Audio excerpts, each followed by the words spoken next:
واقعات، حادثات، حالات خود پیدا نہیں ہوتے بلکہ پیدا کیے جاتے ہیں۔ کسی کی زندگی میں آنا اور چلے جانا اتفاق نہیں ہوتا۔ ہر چیز میں وجہ مصلحت پوشیدہ ہے۔ تم جب خود اس کی طرف نہیں جاتے تو تم اس کی طرف بلا لیا جاتا ہے۔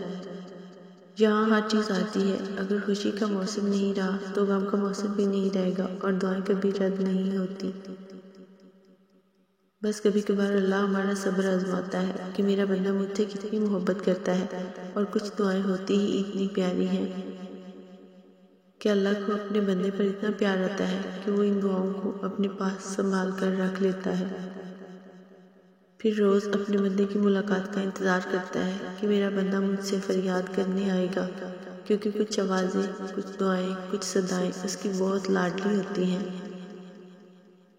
تبھی وہ انہیں بار بار سننا چاہتا ہے۔ تمہاری جس دعا کی وجہ سے اللہ کو تم اتنے پیارے لگتے ہو، تو ایسی دعا ساری عمر بھی قبول نہ ہو تو سکون رہتا ہے۔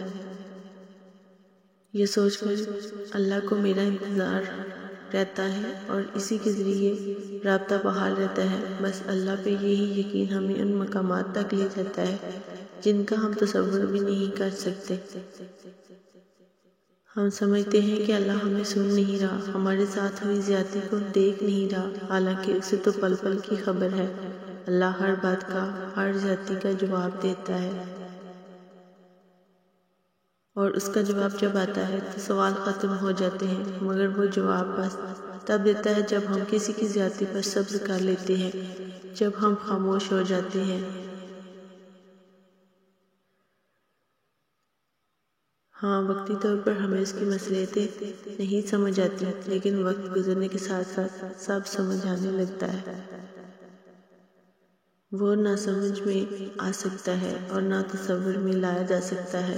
اس کی رحمتیں، اس کا غضب اس کی پہچان ہے، اور سب سے بڑھ کر یہ کہ اس کی محبت کی کوئی مثال نہیں۔ اس کی محبت اس پھول کی خوشبو کی طرح ہے جسے دیکھا نہیں جا سکتا، بس محسوس کیا جا سکتا ہے، اور جب اسے محسوس کرنے لگو گے تو ساری الجھنیں سلجھنے لگیں گی۔